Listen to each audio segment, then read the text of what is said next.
രാവും പകലും പശു അമറിക്കൊണ്ടിരുന്നു. അയൽപക്കത്തേക്ക് നോക്കാൻ തന്നെ മടിച്ച് വരുണും സ്പന്ദനയും. ഏച്ചി, ഇത് ശുദ്ധ ഭ്രാന്താണ് എന്ന് പറഞ്ഞ് യാമിനി തിരിച്ചുപോയിരുന്നു. പശുവിൻ്റെ ഈ കരച്ചിൽ നിൽക്കണമെങ്കിൽ ചവിട്ടിക്കേണ്ടി വരുമെന്ന് വരുണിന് അറിയാമായിരുന്നു. ഇനിയൊരു പശുക്കുട്ടി, അതിൻ്റെ ചാണകം, 2 കുളിപ്പിക്കലുകൾ. ആലോചിച്ചപ്പോഴേ അയാൾക്ക് തല പെരുത്തു. രാത്രി ഉറങ്ങാൻ പറ്റാതെ കിടക്കുന്ന വേളയിലാണ് സ്കൂളിലോ കോളേജിലോ പഠിച്ച ഒരു കഥ അയാൾക്ക് ഓർമ്മ വരുന്നത്. പശുവിന് ശർക്കരയ്ക്കുള്ളിൽ സൂചി ഒളിപ്പിച്ചു വെച്ച് കൊല്ലാൻ ശ്രമിച്ച കഥ. ഘോര എന്നായിരുന്നില്ലേ പശുവിൻ്റെ പേര്? ആരെഴുതിയതായിരുന്നു അത്? താനെന്ത് ഇപ്പോൾ ഇതോർത്തത് എന്നൊക്കെ കരുതിയാണ് അയാൾ ഉറങ്ങിപ്പോയത്. അയ്യോ! വരുൺ തെറിച്ചു വീണു. നാഭിക്കായിരുന്നു തൊഴി കൊണ്ടത്. കുറച്ചു നേരം എഴുന്നേൽക്കാനാവാതെ അടിവയറും പൊത്തിപ്പിടിച്ച് അയാൾ ചുരുണ്ടു കിടന്നു. ശർക്കര ഉണ്ട ദൂരെ മാറി പൊടിഞ്ഞു കിടപ്പുണ്ടായിരുന്നു. അന്ന് മൂത്രമൊഴിച്ചപ്പോഴൊക്കെ നീറി. മൂത്രത്തിൽ ചുവപ്പ് നിറം കണ്ടു. അന്ന് പാതിരാത്രി കഴിഞ്ഞ് വരുൺ ശബ്ദമുണ്ടാക്കാതെ പുറത്തിറങ്ങി. അടിവയറിൽ അയാൾക്ക് അപ്പോഴും വേദന കൊളുത്തി. പശുവിൻ്റെ കയറഴിച്ച് അതിനെയും വലിച്ച് അയാൾ മെയിൻ റോഡിലൂടെ നടന്നു തുടങ്ങി. കോർപ്പറേഷൻ മാലിന്യം തള്ളുന്ന പറമ്പിനടുത്ത് ഉപേക്ഷിച്ചിട്ട് തിരിച്ചു വരാം എന്നയാൾ മനസ്സിൽ വിചാരിച്ചതും പശു അമറാൻ തുടങ്ങി. നീങ്ങാനും കൂട്ടാക്കിയില്ല. അയാൾ കയർ പിടിച്ചു വലിച്ചു. പശുവിൻ്റെ കരച്ചിൽ ഉച്ചസ്ഥായിലായി. വരുൺ കയറിലെ പിടുത്തം മുറുക്കി. പശു കരച്ചിലിൻ്റെ തോത് കൂട്ടി. തനിക്ക് പിന്നിൽ ഒരാൾക്കൂട്ടം രൂപം കൊള്ളുന്നത് അന്നേരം വരുൺ അറിഞ്ഞില്ല.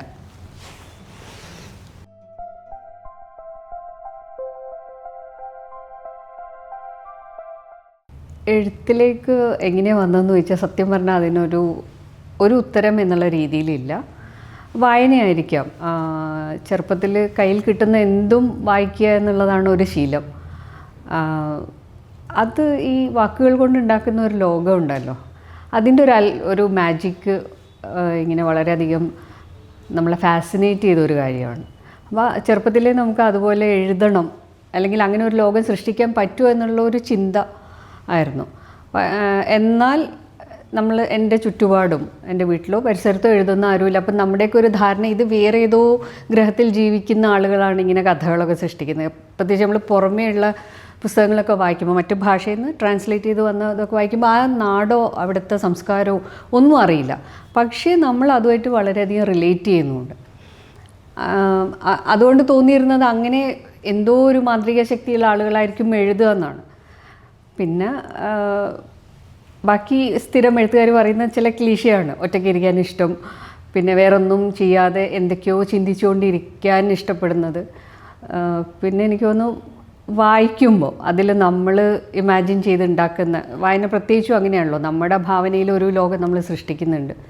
സിനിമ അന്നും ഇന്നും വലിയ ഇഷ്ടമാണ്. അപ്പോൾ സിനിമ കണ്ടു കഴിഞ്ഞാൽ ആ സിനിമ നിർത്തിയെടുത്ത് നിന്ന് ബാക്കി എന്തായിരിക്കും അതിൻ്റെ ഒരു കഥ എന്നുള്ളത് ആലോചിക്കുക. അല്ലെങ്കിൽ അതിലിഷ്ടപ്പെട്ട ഒരു കഥാപാത്രം ഞാനായിരുന്നെങ്കിൽ എങ്ങനെയൊക്കെ ആയിരിക്കും എന്നുള്ള ഇത് ആലോചിക്കുക.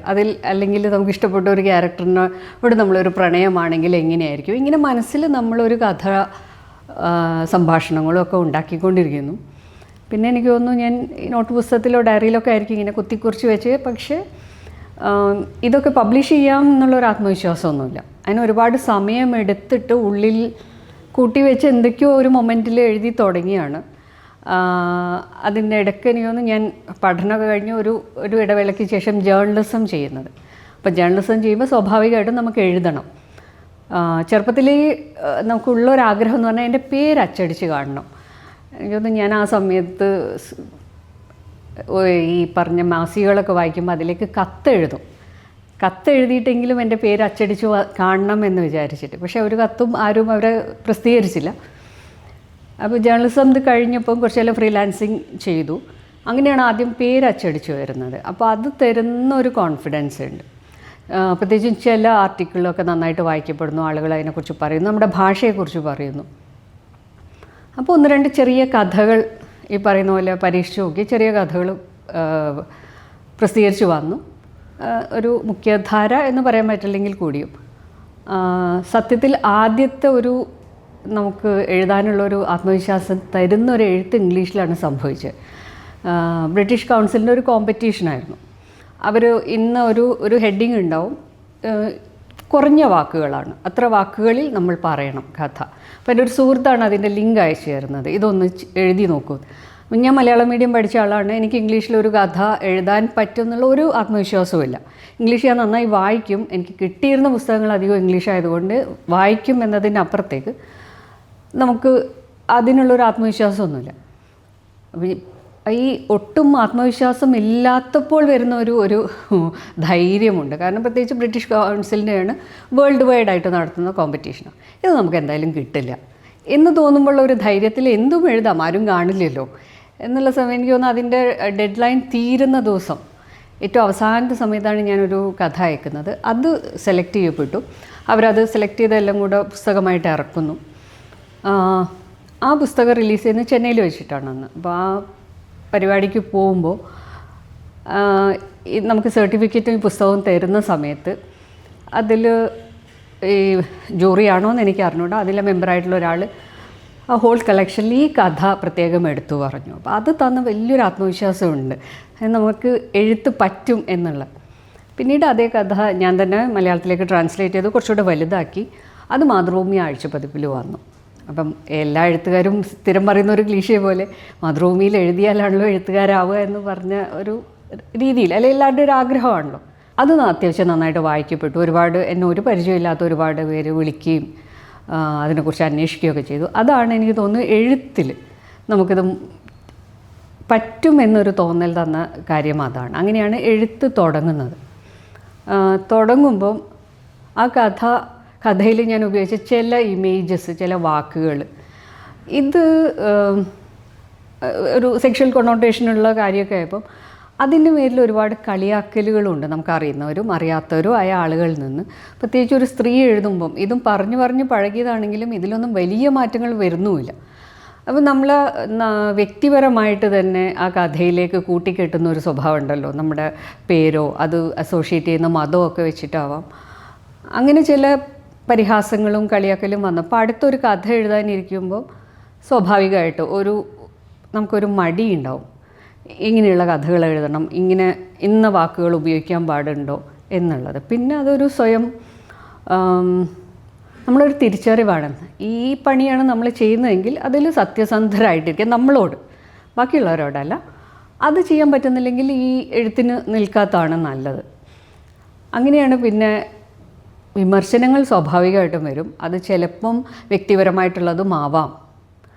അതും ഇതിൻ്റെ ഭാഗമാണ് എന്ന് മനസ്സിലാക്കുക. നമുക്ക് എഴുതാനുള്ളത്, അതായത് ആ കഥ ഡിമാൻഡ് ചെയ്യുന്ന കാര്യങ്ങൾ പറയണം തോന്നിയാൽ അത് പറയുക. അതിൽ നമ്മളൊരു മറച്ചുവെക്കലോ കള്ളത്തരോ അത് ചെയ്യേണ്ട ആവശ്യമില്ല എന്ന് പറഞ്ഞിട്ടാണ് പിന്നെ ആ ഒരു തോന്നലിനാണ് കഥകൾ എഴുതുന്നത്. അങ്ങനെ കുറച്ച് കഥകൾ വന്നു.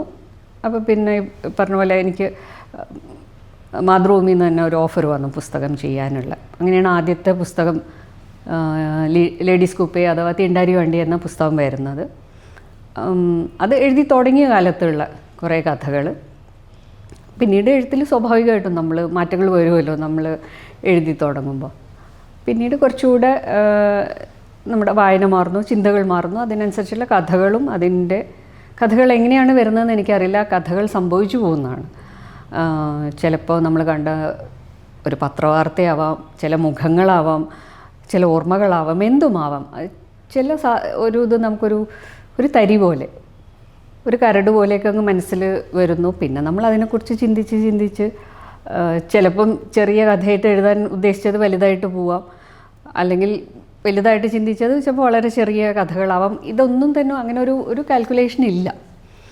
ഓരോ കഥയുടെ പ്രോസസ്സും വ്യത്യാസമാണ്. ചില കഥയൊക്കെ ചിലപ്പം ടൈറ്റിലായിരിക്കും ആദ്യം മനസ്സിൽ തോന്നുക, അത് എഴുതുന്നു, പിന്നീട് ബാക്കിയുള്ള വരുന്നു. ചിലപ്പോൾ എനിക്ക് ആ ഏറ്റവും അവസാനത്തെ വരിയാവാം. ചില കഥകൾ എഴുതുമ്പോൾ ഈ അവസാനത്തെ വരി കിട്ടാൻ വേണ്ടിയിട്ട് എത്രയോ ദിവസം ഇരിക്കുന്നതുകൊണ്ട്. അപ്പോൾ ഇന്നൊരു റൂളെന്നൊന്നും പറയാനില്ല, പക്ഷേ കഥകൾ സംഭവിക്കുമായിരുന്നു. അങ്ങനെ കുറച്ച് കഥകളൊക്കെ എഴുതി.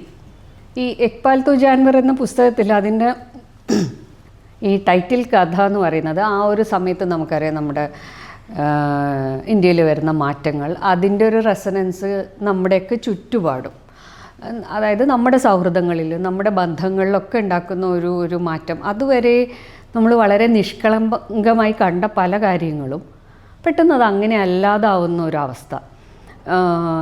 എത്രയോ വർഷം നമുക്ക് പഴക്കമുള്ള ആളുകളൊക്കെ വർത്തമാനത്തിൽ പെട്ടെന്ന് നമ്മുടെ ആൾക്കാരും നിങ്ങളുടെ ആൾക്കാരും എന്നാവുന്ന വ്യത്യാസം വരുന്നു.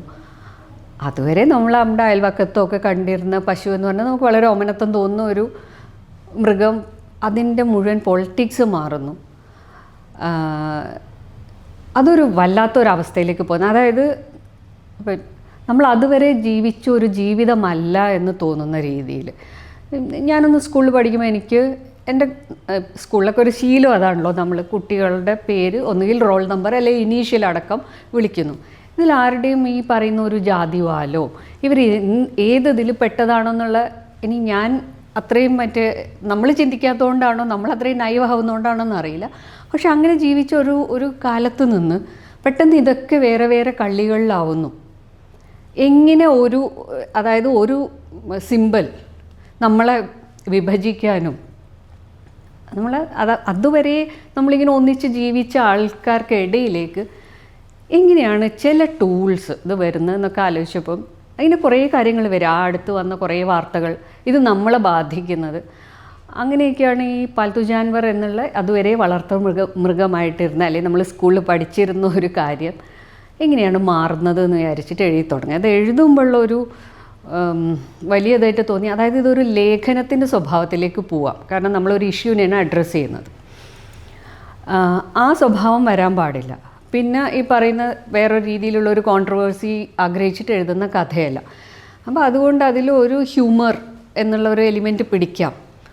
ഒരു കുടുംബത്തിലേക്ക്, ഒരു ഭാര്യ ഭർത്താവ് അവരുടെ ബന്ധങ്ങളുടെ ഇടയിലേക്ക് ഒരു പശു വരുമ്പോൾ ഉണ്ടാവുന്ന ചില, വായിക്കുമ്പോൾ രസകരമായിട്ട് വായിക്കാം, പക്ഷെ അതിൻ്റെ ഉള്ളിൽ കിടക്കുന്ന ഒരു കാര്യം എന്നുള്ള രീതിയിൽ എഴുതി തുടങ്ങിയാണ്.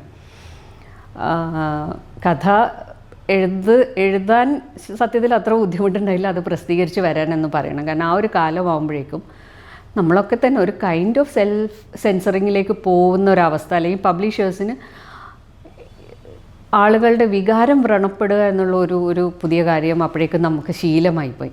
അതൊരു ഫ്രിഞ്ച് ഗ്രൂപ്പാവാം, വളരെ ചെറിയ ആൾക്കൂട്ടമാവാം, പക്ഷേ അവർ വളരെ പവർഫുൾ ആവുന്നു. ഒരു പുസ്തകം അല്ലെങ്കിൽ ഒരു കൃതി പിൻവലിക്കേണ്ടൊക്കെ അവസ്ഥയിലേക്കൊക്കെ, ഞാൻ ഇന്ത്യ ഒട്ടാകെയല്ലേ പറയുന്നത്, കേരളത്തിലാകുമ്പോഴാണ് എനിക്കിത് ബുദ്ധിമുട്ട്. കാരണം കേരളം നമ്മൾ അങ്ങനെയല്ല കണ്ടിട്ടുള്ളത്, അല്ലെങ്കിൽ നമ്മൾ ജീവിച്ച ഒരു പ്രദേശം അങ്ങനെയല്ല. പ്രബുദ്ധരാണ് രാഷ്ട്രീയപരമായിട്ടും ചിന്ത കൊണ്ടും മതേതരമായിട്ടും എന്ന് വിശ്വസിക്കുന്ന ഒരു സ്ഥലത്ത് പോലും ഇങ്ങനെയുള്ള കാര്യങ്ങൾ നടക്കുമ്പോൾ, അതും വളരെ പ്രോമിനൻ്റ് ആയിട്ടുള്ള എഴുത്തുകാർക്ക് പോലും സംഭവിക്കുന്നു എന്ന് പറയുമ്പോൾ അവർക്ക് ഈ പറയുന്ന എല്ലാ എസ്റ്റാബ്ലിഷ്മെൻറ്റിന് അവരുടെ നിലനിൽപ്പിൻ്റെ കൂടി കാര്യമാവുന്നു. അപ്പോൾ അവർ പേടിക്കാൻ തുടങ്ങുന്നു. അതുകൊണ്ട് ഈ കഥ ഒരുവിധ സ്ഥലങ്ങളിൽ നിന്നൊക്കെ തന്നെ മിക്ക ആളുകളും എന്താണെന്ന് വെച്ചാൽ എഡിറ്റേഴ്സ് ഒന്നും പറയില്ല, അവർ മറുപടിയേ പറഞ്ഞില്ല. അങ്ങനെ കുറേ കാലം വെയിറ്റ് ചെയ്തിട്ട് എനിക്ക് തോന്നുന്നു അത് പബ്ലിഷ് ചെയ്ത് വരാൻ എനിക്കൊരു 1.5 വർഷം എടുത്തിട്ടുണ്ട്. അങ്ങനെയാണ് ആ കഥയിലേക്ക് വരുന്നത്. പുസ്തകമാക്കാൻ അത്ര തന്നെ ബുദ്ധിമുട്ടില്ല, പക്ഷേ ഈ പറയുന്ന നമ്മുടെ ഒരു മുഖ്യധാര പ്രസിദ്ധീകരണത്തിൽ ഒരു കഥ, ഇങ്ങനെയുള്ള കഥകൾ വരാനും അത്യാവശ്യം ബുദ്ധിമുട്ടാണ്.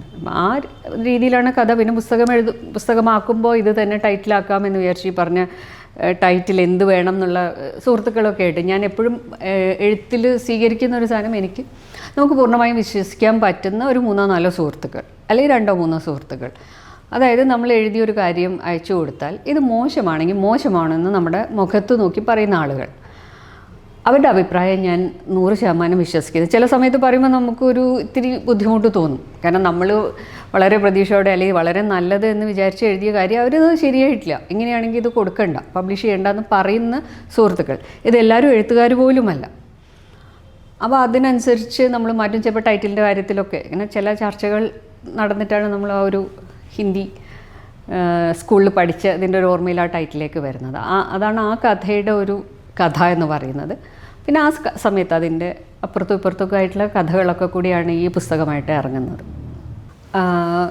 ഈ പുസ്തകത്തിലെ എല്ലാ കഥകളും അത് പല സ്വഭാവമുള്ള കഥകളാണ്.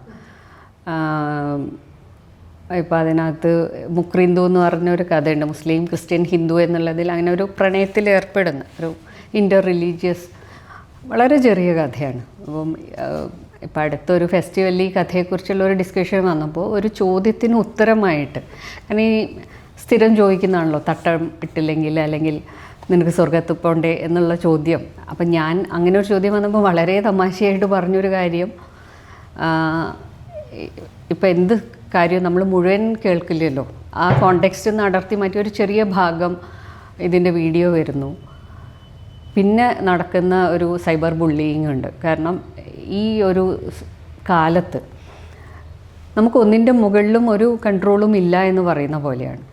ഇത് ഈ പറയുന്ന ആ സ്പേസിലേക്ക്, സൈബർ സ്പേസിലേക്ക് എത്തിക്കഴിഞ്ഞാൽ ഇതിൽ ആർക്ക് വേണമെങ്കിലും നമ്മളെ എന്തും പറയാം, മുഖമില്ലാത്ത കുറേ ആളുകൾ എന്നുള്ള ധൈര്യത്തിൽ. അപ്പം വ്യക്തിപരമായിട്ട് നേരിട്ടുള്ള മെസ്സേജുകളാണ്, വിളിച്ചിട്ടുള്ള ഭീഷണിയൊന്നുമില്ല. ആ രീതിയിലുള്ള കുറേ കാര്യങ്ങൾ വന്നു. അപ്പം അങ്ങനെ നമ്മുടെ ചുറ്റും കാണുന്ന ചിലപ്പോൾ നമ്മൾ ഒരു ഹാസ്യാത്മകമായിട്ടായിരിക്കും, അല്ലാതെ അതുപോലെ ഇപ്പോൾ എഴുത്തുകാരാകുമ്പോൾ നമ്മൾ ഒരുപാട് ബുക്ക് റിലീസ് ഫങ്ഷനൊക്കെ പോകും. അപ്പം അങ്ങനെ പോയിട്ട് നമുക്കറിയാം ചില പുസ്തകങ്ങൾ ചിലപ്പം ഒരു പുസ്തകം റിലീസ് ചെയ്യുമ്പോൾ സ്വാഭാവികമായിട്ടും എല്ലാവരും അതിന് സൂപ്പർലേറ്റീവായിട്ട് തന്നെ പറയുള്ളൂ. അങ്ങനെ കുറേ പുസ്തകപ്രകാശനത്തിന് പോയപ്പോൾ കിട്ടിയ ഒരു ഐഡിയയാണ് പുസ്തകപ്രകാശനം എന്ന കഥ. അതും ഈ പറയുന്ന ഒരു ഹ്യൂമറസ് ആയിട്ട് ആ ഒരു അവസ്ഥയെക്കുറിച്ച് പറഞ്ഞതാണ്. അതിൽ നടക്കുന്ന ചില പൊള്ളത്തരങ്ങളൊക്കെ ഉണ്ടല്ലോ, നമ്മളൊക്കെ അതിൻ്റെ ഭാഗമാണ്, നമ്മളൊക്കെ അത് ചെയ്യുന്ന കാര്യങ്ങളാണ്. നദോന്നത എന്നൊരു കഥയിലേക്ക് വരുമ്പോൾ അതൊരു വേറെ തരം പ്രണയമാണ്. എനിക്കതിൻ്റെ ഒരു പേസ് എന്ന് പറയാം, ഒരു വള്ളംകളിയുടെ ഒരു ബാക്ക്ഗ്രൗണ്ടിൽ പറയുന്നതാണ്. ഈ കഥ ഇംഗ്ലീഷിലേക്ക് ട്രാൻസ്ലേറ്റ് ചെയ്തപ്പോൾ നമുക്ക് ഏറ്റവും പ്രശ്നം ഉണ്ടായത് ഇതിൻ്റെ ടൈറ്റിൽ എന്ത് കൊടുക്കുന്ന. നദോന്നത എന്ന് പറയുന്ന വള്ളംകളി വഞ്ചിപ്പാട്ടിൻ്റെ താളം അതിൻ്റെ വൃത്തത്തിൽ വരുന്നതാണ്. അതിൽ ആ പ്രണയത്തിൻ്റെ ഒരു സെക്ഷൽ ഇതിലേക്ക് പോകുമ്പോൾ അതിൻ്റെ ഒരു താളം കൂടിയാണ് ആ ടൈറ്റിലുകൊണ്ട് പറയുന്നത്. അപ്പം അങ്ങനെ ഒരു വ്യത്യസ്തമായിട്ടുള്ള ഒരു ബാക്ക്ഗ്രൗണ്ടിൽ നമ്മുടെ എൻ്റെ പരിസരത്തല്ല, കുറച്ച് മാറിയുള്ള ഒരു കഥ പറയുന്നത്. അങ്ങനെ ഒരു പിടി കഥകളാണ് ഈ പുസ്തകത്തിലുള്ളത്.